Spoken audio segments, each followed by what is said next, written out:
ফলগুলা কিন্তু বেশ ভালোই বড় হয়েছে এখন, আরো কিন্তু বড় বড় হবে, এটার সাইজ হবে লিচুর মতন। এবং ওই ফলটা খেতে কিন্তু অনেক মিষ্টি, কারণ এর আগে আমি খেয়েছি। এবং যারা এই ফলটা খেয়েছেন তারা কিন্তু আসলে বলতে পারবেন যে এই ফলটা আসলে কেমন মিষ্টি। এটা কিন্তু প্রচুর পরিমাণে মিষ্টি হয়ে থাকে। আমাদের কাছে এই রুবি লঙ্গানের জাত দুইটা আছে, যেটা হচ্ছে আরেকটার নাম হচ্ছে রেড ক্রিস্টাল।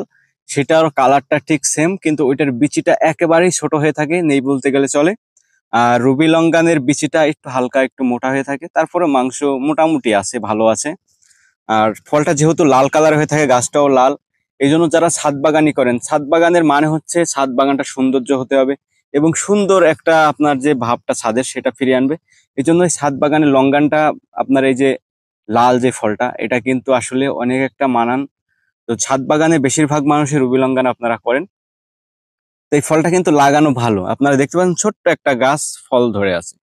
তো আপনার ছাদে যখন এইভাবে ফল ধরে থাকবে তখন এমনিতেই কিন্তু আপনার ছাদটা সুন্দর লাগবে। আপনার ছাদে যদি বাইরের যে কোনো একটা লোক আসে, ফলটা দেখে কিন্তু অনেক ভালো লাগবে।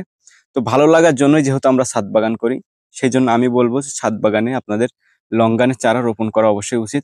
আমাদের কাছে বিভিন্ন জাতের লঙ্গান আছে, তার ভেতরে একটা হচ্ছে রুবি লঙ্গান, রেড ক্রিস্টাল। আমাদের কাছে 12টা জাতের লঙ্গান আপনারা পাবেন আমাদের রায়পুর এগ্রো নার্সারিতে। যারা লঙ্গানের চারা সংগ্রহ করতে চাচ্ছেন, আমাদের ডিসপ্লে উপরে যে নাম্বারটি দেওয়া আছে এই নাম্বারে যোগাযোগ করে কিন্তু আপনারা আমাদের কাছ থেকে লঙ্গানের চারা সংগ্রহ করতে পারবেন। আর আপনারা জানেন গাছ লাগানোর এখন হচ্ছে একটা সঠিক সময়। এই সময়টাতে যদি আপনারা গাছ রোপণ করেন, সেই ক্ষেত্রে আপনার গাছটা যে মরে যাওয়ার যে একটা ভয়, সেটা কিন্তু থাকবে না। গাছ লাগানোর সময় যারা ছাদ বাগানিতে রোপণ করবেন, তারা যে টবটাই রোপণ করবেন, টবের ভেতরে আপনার জৈব সার দিয়ে মাটি মিক্স করে তারপরে গাছটা ওখানে লাগাই দিবেন।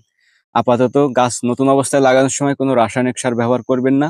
গাছটা যখন টবের মাটিতে শিকড় ছেড়ে দেবে ভরপুরভাবে, তখন আপনারা অবশ্যই বুঝতে পারবেন যে গাছটা আসলে এখন ম্যাচুয়ার্ড, শিকড় ছেড়ে দিছে সম্পূর্ণ টবের ভেতরে।